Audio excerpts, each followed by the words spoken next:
UFC 295 is one of the craziest cards I've ever witnessed, but Tom Aspinall is the most impressive guy on that card for knocking out Sergei Pavlovich, okay? And am I the only one that just cannot believe the way that he got it done, being a first round brutal KO on the feet, like a real nasty KO in the first minute against Sergei Pavlovich, dude. I picked Tom Aspinall to win, and I was nervous as hell leading up to this. I thought that he was going to get this one done by a TKO on the ground.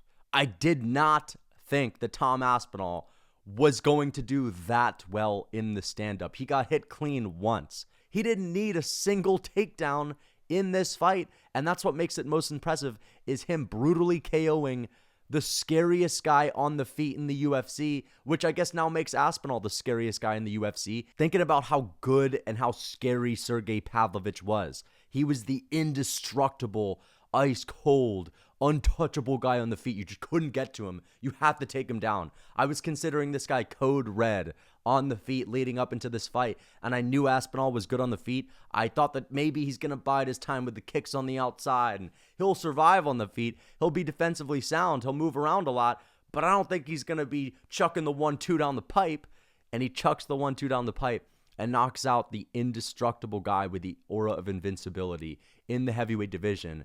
And who the fuck is going to beat this guy, man? Who else is going to be as scary as Sergei Pavlovich? Cyril Gane? Oh, Cyril Gane's going to dance around him and whatnot. Dude, Tom Aspinall moves like Cyril Gane. He might even be faster than Cyril Gane. And he's like 20 pounds bigger. And he also has a submission threat.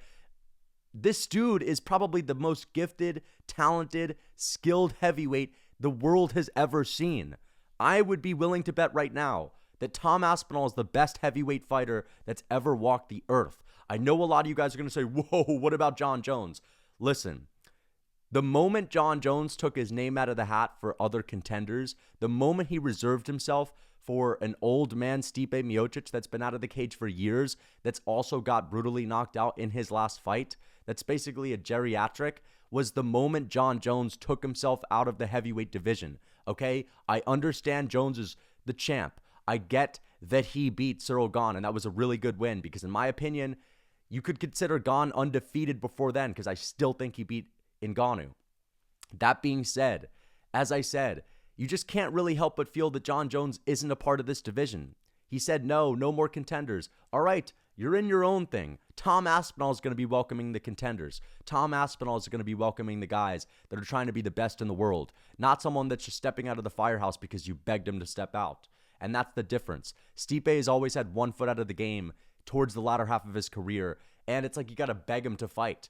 He's not as hungry as he used to be. He's an old man that's not going to have the best showing of himself. And it's like, dude, if a champion isn't going to be fighting the guys that are truly the best in the division, it just makes it seem like it's more of a brownie points belt at this point. Now, I understand that a lot of you guys are going to say, oh, wow, like, how can you forget and all this? Listen, I think most people would agree with that sentiment that Jon Jones just doesn't feel like he's a part of this division. But we got to talk about Aspinall, who was also not begging, but he was pleading for Jon Jones to give him that fight. If Jon Jones was able to do that, bro, if he was actually going to fight Tom Aspinall, I would give him a ton of respect for that. But there's no way he would ever risk a fight with Tom Aspinall. Nobody's beating this guy. Sergei Pavlovich was the monster that everyone expected to go out there and knock him out. As I said, I predicted Tom Aspinall to win this fight in the first round by a TKO. I thought he was going to take it to the ground. Like, I understood that Aspinall had some wicked power in his hands. I know it's the heavyweight division, but man, if you were to watch any Sergei Pavlovich fights leading up to this, aside from the fact that he is really just a big slugger and a big brawler, dude, like, I just didn't see that happening. I did not see Aspinall flattening him out with a 1-2. You know what I mean? He hits him with the right hand, pulls back, 1-2 down the pipe. It almost just didn't seem real to see a guy as tough and as elite as Sergei Pavlovich get knocked out and get stumbled on the feet and then get those hammer fists to the jaw. Whenever you see someone like Sergei who has that aura of invincibility, that's like the most scary guy on the roster, get brutally knocked out like that by another guy that's also big and scary, it just makes it seem like Sergei Pavlovich he doesn't have that aura anymore. Tom Aspinall stole the aura from Sergei Pavlovich. People are not going to think of Pavlovich as the same kind of dangerous killer after this subconsciously, because you know how dangerous he is. But for Aspinall to make him look that easy, for him just to roll over him, it's like, you know, watching one of those movies and there's a monster and everyone's so scared, and then another monster comes and eats that monster, bro.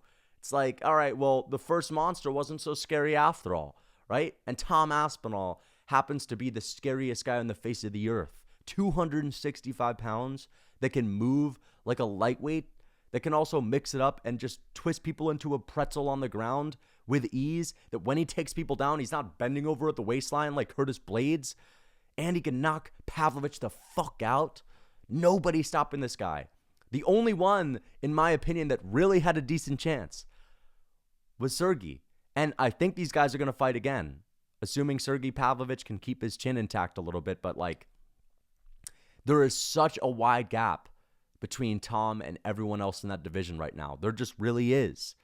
Sergei Pavlovich has created a huge gap between him and the other guys like Curtis Blades and Derek Lewis and Taito Ivasa. Okay, and those are ranked guys in the top 10.